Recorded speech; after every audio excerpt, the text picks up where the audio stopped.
그리스 로마 신화 15번째 이야기. 저번 영상에서는 남자와 여자의 쾌락의 크기에 대한 결정을 내려준 예언자 티레시아스의 이야기를 들려드렸는데요. 이번 영상에서는 에코의 외로운 메아리와 나르키소스의 채울 수 없는 욕망에 대한 이야기를 들려드리겠습니다. 예언자 티레시아스가 본 잔인한 비극은 아직 에코의 목소리와 몸의 형체가 온전할 때부터 시작되었습니다. 에코는 숲에 사는 ним프인데 남들보다 먼저 말하는 법이 없었고 항상 남의 말이 끝날 때 그 말을 따라했죠. 이처럼 에코가 남의 말을 되풀이하게 된 데에는 신들의 개입이 있었기 때문입니다. 하루는 제우스가 ним프들과 바람 피우는 모습을 헤라가 적발하기 일보 직전의 때였습니다. 하지만 친구들이 걱정된 에코는 장황한 말들로 헤라를 멈춰 세웠고 그 틈에 제우스와 ним프들은 모두 도망갈 수 있었죠. 나중에야 이 사실을 알게 된 헤라는 몹시 분노하면서 에코에게 저주를 내렸습니다. 그렇게 헤라의 형벌을 받은 에코는 스스로는 말을 할 수 없고 그저 남이 한 말을 되풀이하게 되었죠. 한편 에코가 살고 있는 외딴 시골에 나르키소스라는 아름다운 청년이 있었습니다. 나르키소스가 16살이 되었을 때 그의 아름다움은 절정으로 치달았죠. 소년이지만 동시에 소녀 같기도 한 가녀린 아름다움은 많은 여자와 남자들의 욕망을 불러오기에 충분했습니다. 그럼에도 나르키소스는 자신의 용모에 단단한 자부심이 있었기 때문에 자신을 쫓는 이들에게 눈길 한 번 준 적이 없었죠. 하루는 에코가 지내는 숲속에서 나르키소스가 방황하던 적이 있었습니다. 나르키소스를 본 에코는 즉시 온몸에서 욕망이 샘솟았죠. 마치 마른 나무에 불이 옮겨붙듯이 사랑은 걷잡을 수 없이 커져만 갔습니다. 하지만 헤라의 저주 때문에 말을 걸 수 없던 에코는 나르키소스가 말하기를 기다렸다가 그 말을 따라하기로 결심했습니다. 에코는 나르키소스에게 자신의 마음을 전달할 좋은 기회를 기다렸죠. 하지만 일은 좀처럼 잘 풀리지 않았습니다. 공허하게 되풀이되는 그녀의 말들은 오해를 불렀고 겁먹은 나르키소스는 숲에서 도망치기 시작했죠. 하지만 온몸이 달아오른 에코는 나르키소스에게 더욱더 다가갈 수밖에 없었습니다.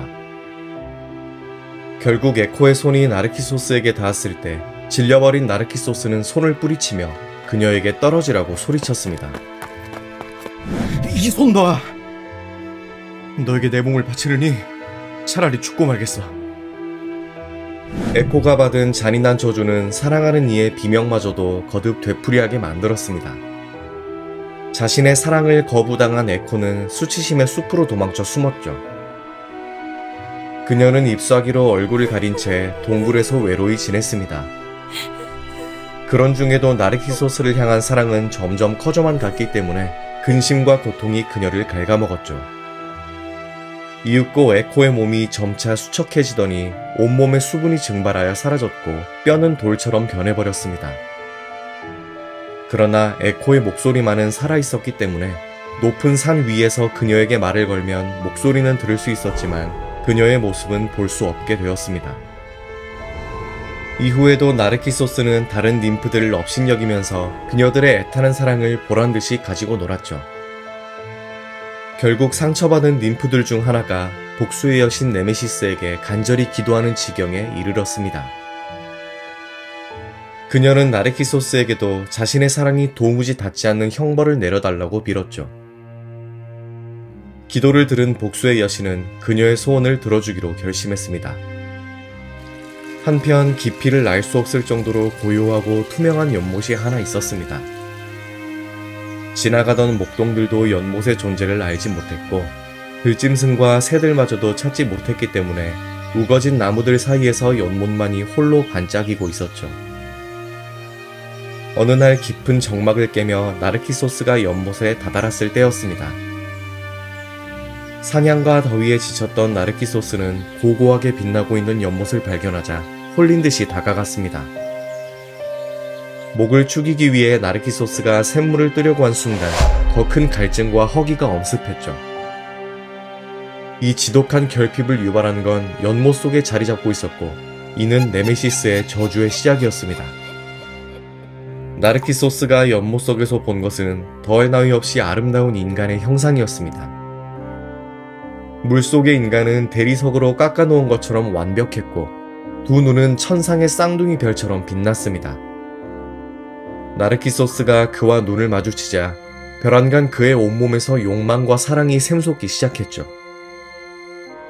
나르키소스는 당장 그에게 키스를 퍼붓기 위해 팔을 뻗지만 양팔은 그에게 닿지 않았고 연못의 물이 파동쳐 흩어지자 물속의 사람은 사라져버렸습니다. 나르키소스는 당황했지만 연못이 고요함을 되찾자 사랑하는 이가 다시 나타났고 안심할 수 있었죠. 나르키소스의 몸은 자꾸만 달아올랐습니다. 몇 번의 시도가 더 있었지만 나르키소스의 입술이 그에게 닿은 적은 없었죠. 이는 물속에 있는 인간은 사실 투명한 물에 비친 나르키소스 자신이었기 때문입니다. 나르키소스는 물에 비친 자신을 너무나 사랑했기 때문에 한시도 고개를 돌릴 수 없었죠. 양팔을 휘젓는 것도 포기한 채 그저 엎드린 채로 연못을 간절히 응시하며 나르키소스는 이렇게 말했습니다. 나의 큰 슬픔은 우리를 막는 것이 광대한 바다 혹은 굳게 닫힌 성문이 아니라는 것이다. 단지 약간의 물에 의해 떨어져 있을 뿐이다. 나르키소스가 울면 물속의 사람도 따라서 울기 시작했고 나르키소스가 웃으면 물속의 그도 웃음으로 화답해 주었습니다. 하지만 나르키소스가 말을 걸었을 때 답을 들은 적은 없었죠. 얼마간의 시간이 흘러 결국 나르키소스는 물속의 인간이 자신임을 깨달았지만 그를 너무 사랑했기 때문에 연못을 바라보는 것은 멈출 수 없었습니다. 많은 고통으로 신음하던 나르키소스는 고통에서 벗어나기 위해 죽음을 생각해 보았죠. 하지만 사랑하는 이의 죽음이 더 걱정됐기 때문에 죽을 수도 없었습니다. 나르키소스는 그저 수면 위를 바라보는 수밖에 없었죠. 나르키소스의 몸속에서 치솟던 불길은 그를 서서히 소진시켰습니다. 그는 이전의 활력을 완전히 잃어버린 채 슬프다 라고 중얼거릴 뿐이었습니다. 그의 목소리는 숲을 떠다녔는데 이는 나르키소스를 사랑했던 에코가 그의 곁을 지켜주었기 때문이죠. 마지막 남은 생명 한 줌이 몸속에서 빠져나갈 때 나르키소스가 연못을 향해 안녕이라고 말하자 이를 바라보던 에코가 안녕이라고 화답해 주었습니다. 그렇게 나르키소스는 그토록 간절히 바라던 그의 목소리를 들을 수 있었죠. 곧이어 죽음은 나르키소스의 눈을 감겨주었고 몸은 풀밭에 눕혀주었습니다.